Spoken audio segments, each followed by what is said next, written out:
Bon, Fato, t'en as déjà entendu parler dans la vidéo avec l'AX. Et ben là, ça y est, on est dans la vidéo avec le trafic. Donc ouais, il y a eu un bon gros laps de temps entre la vidéo que t'as vue et maintenant. C'est tout à fait normal, sinon t'aurais été spoilé de plusieurs choses. Voilà. Comme par exemple, t'aurais été spoilé de ce magnifique radiateur de Renault Express que j'ai déjà bousillé, hein, mais bon, c'est pas grave. Donc, ce qui nous intéresse, ah ouais, je l'avais pas dit, regardez, klaxon, bon, il a pas l'air de fonctionner, ça doit être le câble, donc je vais faire un système maison de câble plus batterie. Je vais faire câble, donc batterie, fusible, paf, directement dessus. Donc, ce qui m'intéresse là, hein, c'est la boîte. Donc là, on a le différentiel qui est ici et la boîte est derrière. Nous avons une vis de vidange, une vis de remplissage là, ici, de la boîte. Nous avons ici un remplissage différentiel. Donc je suis étonné, il manque le bouchon. Donc c'est soit le bouchon il a fini par se barrer avec le temps, soit ils l'ont jamais remis, soit il n'y en a jamais eu. Donc là, différentiel. Et ici, le petit carré que nous voyons là, c'est la vis de purge. Du moins je suppose. Je vais bien aller en profondeur en dessous pour regarder si c'est bien la vis de purge, de vidange, ou si c'est la vis de trop plein. Voilà, pour éviter de déborder. Je vais regarder dans le différentiel combien il en faut, et je vais regarder dans la boîte combien il en faut. Donc, en haut, bah, c'est soit le remplissage, et c'est juste en bas. Du coup, comme ça fait très longtemps qu'il n'a pas tourné, je vais sortir le chalumeau, et je vais... Il va faire des donneurs. Quoi? Il va faire des donneurs. Eh ben il va rentrer, il sera puni. Voilà, tu lui dis. Tu lui dis.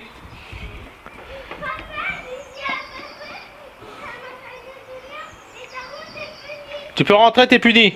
D'accord? Ouais, bien sûr. T'as menti? Oui, il a menti. Non, toi, t'as menti? Non. T'es sûr? Non, il n'a pas menti. Ton nez s'allonge. J'ai pas menti. Il y a intérêt. Bon, du coup, bah, l'huile utilisée, donc ça va être celle-ci, hein, donc si tu as vu sur l'AX, je te mets dans l'écran, c'est celle-là, de la 80W50 GL5. Le seul truc que j'ai retenu sur le RTA, c'est marqué préconisation GL5, donc on va remettre de la GL5 dedans, voilà. Et c'est aussi, si j'avais le choix entre de la 75 ou de la 80, j'ai pris ce que j'avais, 80. 36 € le bidon. Ça m'a servi bien sûr pour la X, comme tu vois là. Et maintenant, ça, alors, c'est indiqué dans le RTA 2,5 litres. Mais 2,5 litres à quoi? La boîte, le différentiel, ou uniquement que la boîte? Du coup, bah, je vais recontrôler. J'ai quand même un bout de RTA là-bas. J'espère qu'il y a dedans. Du coup, je regarde ça. Et comme je t'ai dit, je vais sortir le chalumeau. Je vais chauffer la boîte pour que l'huile chauffe, pour qu'elle soit plus fluide et que ça coule tout simplement, pour dire que il y a une meilleure, on va dire une meilleure coulade de l'huile. Donc je ne sais pas du tout dans quel état elle est l'huile. Du coup bah on vidange et puis alors j'ai un bidon là, comme tu vois il est transparent. Ce qu'il y a dedans c'est du gasoil. Du coup, on va le remplir. On va contrôler en même temps s'il y a beaucoup d'émail et couleur d'huile. Donc, je chauffe la boîte. Je regarde en même temps le RTA. Je te reprends après pour la vidange. J'ai chauffé avec le chalumeau. J'ai là la fiche et c'est bien indiqué là, au niveau de mon pouce. Huile boîte de vitesse 2,5. Huile de différentiel 0,8 litres.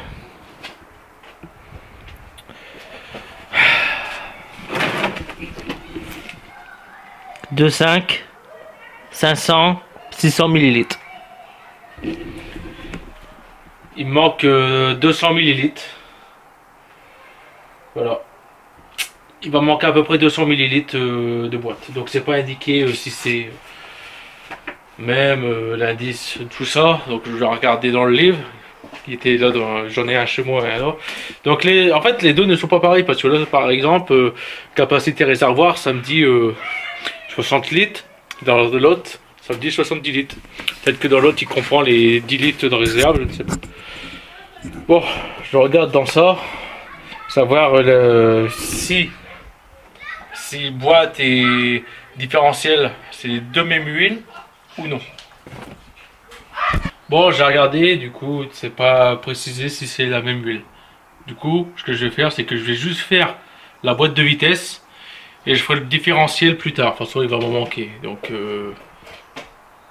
fait chier, il va falloir que je rachète. Ça va faire cher, ça. Ça va faire cher pour la vidange de la boîte. Surtout que le moteur il est pas encore en train de rouler. Donc voilà, je vais faire la boîte et il va me rester un peu de ça. Donc il va falloir que je rachète encore derrière. En fait, j'aurais su. Si j'aurais su ça, j'aurais pris 2 litres pour la boîte de vitesse de la X et j'aurais pris ce bidon là uniquement pour ça. Voilà, j'ai mal regardé. Donc c'est 2 litres 5 la boîte. Donc entre autres, il me faut 3 litres 0,2 pour une vidange complète, transmission et boîte. On passe en dessous, je regarde les outils qu'il me faut et on attaque ça. Là, à l'heure actuelle, la boîte a dû refroidir.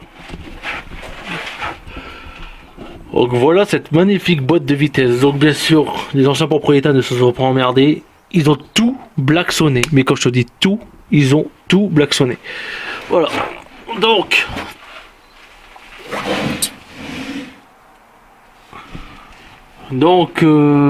là, c'est con, du coup je ne sais pas ce que c'est indiqué derrière à cause de ça.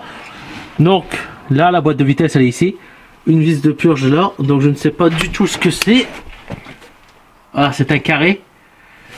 Il me faut un carré, j'espère que c'est bien un carré. Donc un carré là, ici je ne sais pas, c'est carré aussi, donc là va me falloir une pince ou une pincetto.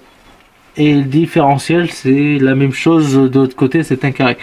Donc voilà, c'est tout dégueulasse, il va falloir que je le nettoie correctement pour partir sur un truc propre. Donc là, je vais chercher le carré, je vidange la boîte.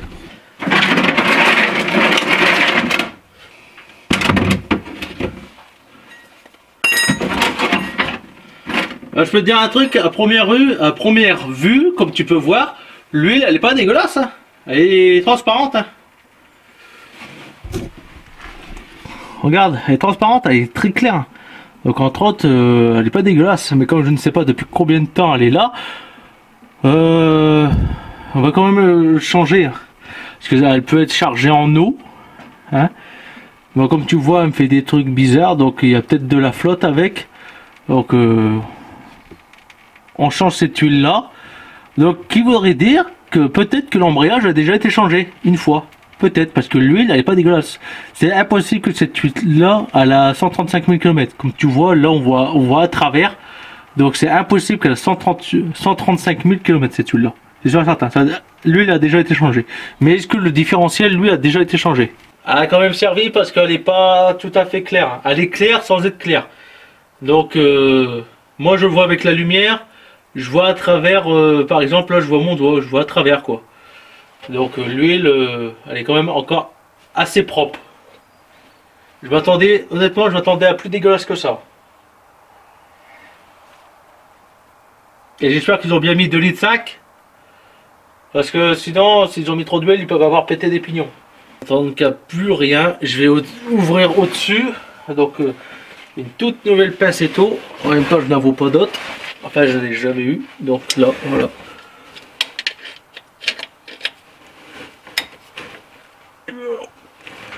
Ouais, là, ça va pas être la même chose.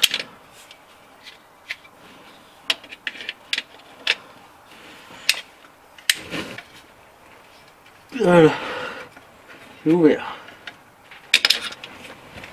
Il y a l'air d'avoir un aimant, ou pas, mais en tout cas, il y a... Le bouchon il n'est pas dégueulasse. Enfin, il n'est pas dégueulasse, c'est pas dégueulasse à l'intérieur. Donc lui c'est pareil. Vraiment attendre que vraiment tout s'écoule. Et je te reprends après. Je vais essayer de trouver quelque chose pour mesurer s'il y avait... Bon non, de toute façon c'est 2,5 litres. Je vais remettre 2,5 litres. Voilà. Je viens de remettre le bouchon à l'instant. J'ai fait comme tu peux voir un petit système avec un entonnoir et un tuyau. De toute façon c'est la seule façon de faire. Ou alors il faut le faire avec une seringue directement. Je passe par au-dessus. Je mets 2,5 de la boîte. Il n'y a plus qu'à mettre l'huile. Alors, c'est de l'huile épaisse, de la 80-90. Je peux dire que ça va mettre longtemps à faire 2,5 litres Lender. Et quand je te dis longtemps, c'est longtemps.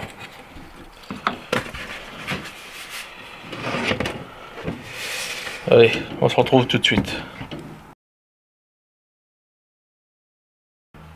La boîte de vitesse, c'est bon, c'est vidangé, c'est remis, il y a l'huile qu'il faut, tout est bon. Malheureusement, j'ai plus assez d'huile pour le différentiel, du coup j'ai racheté un bidon d'autres marques, bien sûr, peut-être premier prix, peut-être qu'il y en a qui n'aiment pas, mais moi c'est là où je vais tout le temps, c'est le moins cher, tout ça. Au moins ils font de la de la 80W90, c'est exactement ce qu'il faut. API GL5, c'est impeccable, pas très cher ce bidon là, je crois que je l'ai payé 6 € le litre, 6 ou 5 € le litre, je me souviens plus très bien, voilà. Donc c'est mis, entre temps, comme vous pouvez voir, j'ai reçu le démarreur, je l'ai reçu, il est tout beau tout neuf, c'est pas moi qui l'ai repeint en noir, c'est là où je l'ai fait refaire, ils l'ont repeint, donc le démarreur, il a été remis en place, ce qui explique pourquoi j'ai démonté la calandre.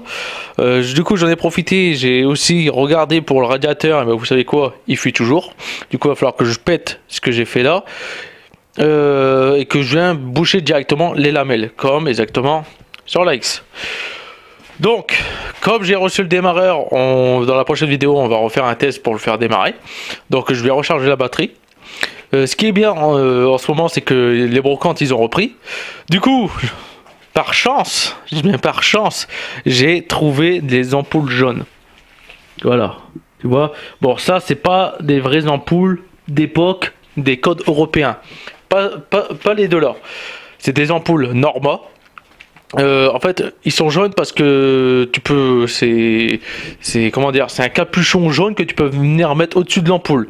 Je vais pas les redémonter parce que j'en ai un peu chié pour les mettre. Il va peut-être falloir que je fasse un système pour que les ampoules y tiennent, parce que ça doit pas être ces ampoules là qui doivent aller à ces feux. Ça c'est des ampoules H4, et ça doit pas être des ampoules H4 qui vont ici. Dans le RTA c'est indiqué des ampoules code européen, mais c'est pas indiqué exactement lesquelles. Et la personne en vendait 3. Donc j'ai 2 ampoules Norma, les 3 sont pas identiques. Donc ils sont montés, ils sont là, donc j'en ai une, on peut retirer le capuchon jaune, du coup ça fait une lumière blanche, j'en ai une là. Celle-là, pareil, elle a un capuchon jaune, mais je n'arrive pas à le retirer. À mon avis, il est un peu serti, ou alors il faut peut-être le plier un peu, et puis après, le capuchon, je peux le retirer. Et là, j'en ai une d'époque, vraiment code européen, que j'ai mis là. Celle-ci, je me la garde de côté. Elle servira peut-être pour ampoule de rechange ou autre. J'ai réussi à la mettre. D'ailleurs, je me demande même si c'est pas celle-là que je dois mettre dedans. Alors, celle-ci, c'est vraiment une d'époque parce que elle est sur 12 volts et c'est une 40-45 watts. Donc elle éclaire pas beaucoup, c'est pour ça que j'ai pas mis celle-ci. Et comme vous voyez, ça c'est une code européen R32. R2, c'est indiqué dessus. Voilà. Alors c'est bien sûr des ampoules d'occasion. La boîte n'a rien à voir avec ça, mais c'était vendu avec. Donc voici l'ampoule. Alors, Made in France, R2 Norma 12 volts 45-40 watts. Après, il y a un L7. Donc, cette ampoule là, je les ai pris parce que il se peut que ce soit ces ampoules là qui passent là, et ces ampoules là, on ne les retrouve plus. Du coup, ce que je vais faire, c'est que je vais aller à la casse. Comme j'ai encore besoin de quelques bricoles, par exemple, pour une bricole comme ceci, parce que là, à chaque fois, le capot, il me manque de me tomber sur la tronche. Une bricole pour là, des cordes d'autres bricoles que j'ai besoin. Je vais faire tout le tour de la casse, je vais chercher toutes les vieilles voitures, 205, AX, Renault 4, il y avait même une Renault 11, il y a des Masters. Je vais aller voir et je vais prendre toutes les ampoules jaunes que je peux avoir. Enfin, tous ceux que j'aurais besoin pour ça. Donc, je vais essayer de me choper des ampoules R2. Ça, c'est des 40 watts. Donc, et après, je viendrai greffer ça dessus.